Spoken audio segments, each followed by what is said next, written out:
या ठिकाणी आपण क्वेश्चन नंबर 14 सॉल्व करणार आहे. Compute the value of I3 for the circuit given below. तर सर्किट दिलेले आहे, त्या सर्किटमध्ये आपल्याला करंट I3 या ठिकाणी फाइंड करायचा आहे. त्या सर्किटमध्ये हा 8 व्होल्टचा बॅटरी दिलेली आहे, हा 12 व्होल्टचा आहे आणि हा 6 व्होल्टचा आहे.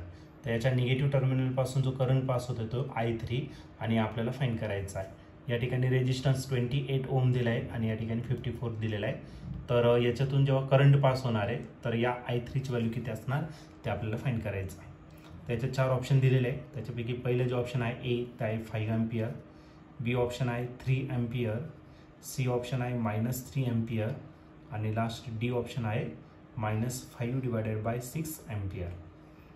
तर या 4 ऑप्शनपैकी या क्वेश्चनचा करेक्ट आन्सर काय असेल तर ते आपण सॉल्व करूया आणि मग डिसाईड करूया. तर या क्वेश्चनमध्ये आपल्याला करंट I3 फाइंड करायचं आहे. त्यासाठी आपल्याला एक सर्किट दिलेलं आहे. तर सर्वात पहिले ते सर्किट मी या ठिकाणी ड्रॉ करतोय. ओके, तर या ठिकाणी आपल्याला एक रेजिस्टन्स दिलेला आहे. हा रेजिस्टन्स आहे 28 ओहमचा. ओके, त्याच्यानंतर आपल्याला या ठिकाणी या ब्रांचमध्ये एक पॉवर सप्लाय दिलेला आहे.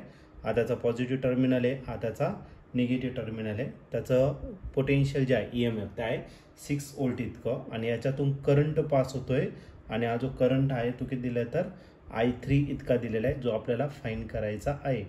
आता या करंटची डायरेक्शन त्यांनी रिव्हर्स दिली आहे, निगेटिव्ह पासून दिलेलं आहे, म्हणजे मायनस साईन आपल्याला या ठिकाणी यूज करावं लागेल. ठीक आहे, त्यानंतर पुढे या ब्रांचमध्ये आपल्याला आणखीन एक रेजिस्टर दिलेला आहे, ज्याची व्हॅल्यू आहे 54 ओहम इतकी दिलेली आहे. ओके, त्यानंतर ही ब्रांच आपली कंप्लीट झाली आणि या ठिकाणी आपल्याला एक सेल दिलेला आहे आणि त्या सेलचं जे EMF आहे हा निगेटिव्ह टर्मिनल आहे, हा झाला त्याचा पॉझिटिव्ह टर्मिनल. ओके, त्याचं जे EMF आहे ते दिलेलं आहे 8 व्होल्ट इतकं आणि इकडे आणखीन एक सेल दिलेला आहे, हा त्याचा पॉझिटिव्ह टर्मिनल आहे, हा निगेटिव्ह टर्मिनल आहे. ओके, आणि याचं जे EMF आहे तर ते दिलेलं आहे तुम्हाला 12 व्होल्ट इतकं दिलेलं आहे. ओके, तर ही आपली सर्किट दिलेली आहे. तर आपल्याला करंट I3 किती असणार ते आपल्याला या ठिकाणी फाइंड करायचं. ओके, करंट नेहमी पॉझिटिव्ह डायरेक्शनपासून चालवतोय, पण इथं करंटची डायरेक्शन उलटी दिलेली आहे. मग इथं पण आपण करंटची डायरेक्शन उलटीच घेणार. सपोज हा पहिला सोर्स आहे की ज्याच्यातून करंट किती होतोय I1 इतका पास होतोय आणि याच्यातून जो करंट पास होणार तो किती घेतला तर I2 इतका. म्हणजे I3चं डिस्ट्रीब्युशन कसं झालं I1 आणि I2 मध्ये झालं. I3 म्हणजेच आपला I1 + I2 असणार. ओके, मग करंट इथून पास होणार.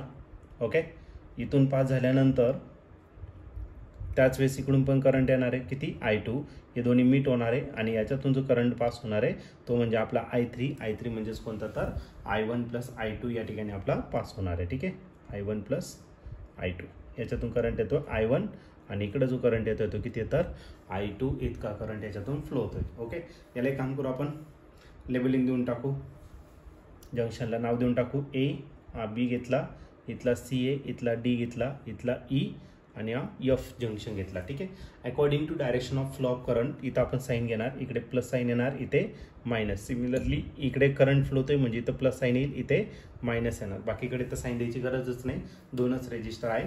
या ठिकाणी जी मोठी लाईन असते ती पॉझिटिव्ह असते, निगेटिव्ह.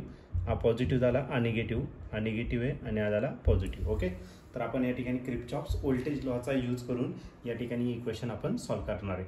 आपल्याकडे 2 करंटची गरज आहे, एक I1 आणि दुसरा म्हणजे कोणता I2. बस हे 2 जर करंट भेटलं तर आपलं सगळं आन्सर या ठिकाणी भेटून जाईल. मग आपण अर्धा लूप या ठिकाणी विचारात घेऊ. ठीक आहे, मग त्या अर्ध्या लूपमध्ये KVL आपण या ठिकाणी यूज करणार इन लूप. तर ABCFA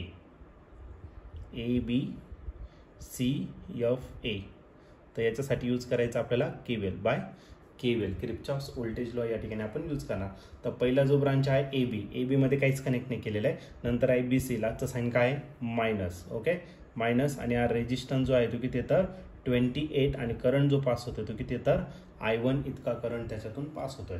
नंतरची जी ब्रांच आहे BC नंतर तो आहे CF, लास्टचं साईन याच्यात मायनस आहे आणि जो EMF आहे तर तो आहे 6 व्होल्ट इतका.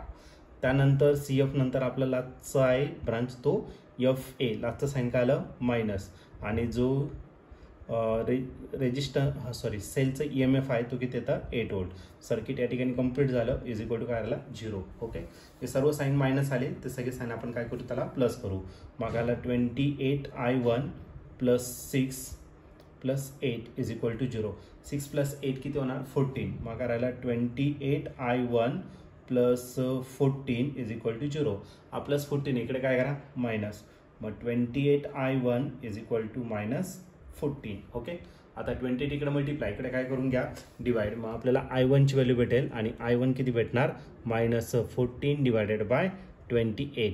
तर 14च्या टेबलमध्ये 28 आहे, 14 2 जा, मग याचा आन्सर येईल मायनस 1/2. आणि करंट कशामध्ये मेजर करणार तर आपण ॲम्पियरमध्ये या ठिकाणी मेजर करणार. आता नेक्स्ट लूप आपण कन्सिडर करू नेक्स्ट लूप आपण कन्सिडर करून त्याच्यातनी I2 ची व्हॅल्यू आपण फाइंड करून घेऊ. ओके. मग इन लूप इथून सुरुवात करतो FE नंतर DIC आणि पुन्हा DCF. ओके.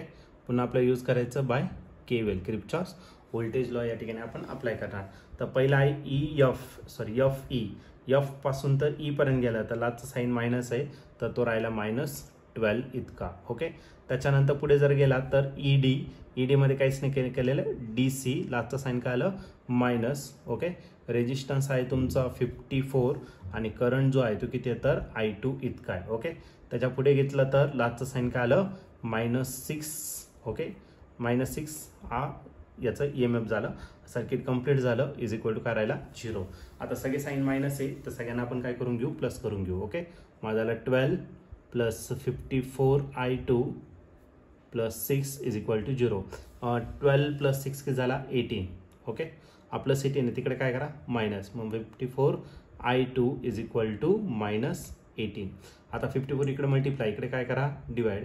मग I2 जो भेटेल तो काय भेटेल -18 डिवायडेड बाय 54. 18च्या टेबलमध्ये 54 आहे. ओके. 18 3 जा 54, मग राहिला -1/3. ओके. पण आपल्याला जो करंट फाइंड करायचा आहे तो काय करायचा I3 फाइंड करायचा आहे. मग I3 म्हणजेच आपला कोण तर I3 म्हणजेच आपला I1 आणि I2 या दोघांची काय करायला लागेल आपल्याला addition. But I3 is equal to I1 plus I2. I1 किती आहे तर -1/2 आणि I2 जो आहे तो किती आहे -1/3. याला आपण काय करणार आहे क्रॉस मल्टिप्लाय जर केलं तर -3 -2 डिवायडेड बाय 3 2 जा किती राहिला 6. ओके. -2 मायनस हे जर घेतला तर तो भेटेल -5 डिवायडेड बाय किती 6. ओके. आणि करंट मेजर करणार आहे आपण कशामध्ये ॲम्पियरमध्ये. ओके. मग आपला जो करंट फ्लो करणार आहे तो असेल तुमचं -5 डिवायडेड बाय 6 ॲम्पियर. आणि या ठिकाणी ऑप्शन जर बघितलं तर ऑप्शन नंबर D जो आहे तो या ठिकाणी आपला करेक्टली मॅच होतोय. मग या क्वेश्चनचं जे आन्सर असणार आहे ऑप्शन D आणि ते असेल -5 डिवायडेड बाय 6 ॲम्पियर. या ठिकाणी करंटची डायरेक्शन त्यांनी चुकवली आहे म्हणून आन्सर आपलं मायनस आलेलं आहे. जर हा पॉझिटिव्ह पासून घेतला असता तर आपला आन्सर या ठिकाणी प्लस आला असतं. तर या ठिकाणी आपलं आन्सर आलं -5 डिवायडेड बाय 6 ॲम्पियर.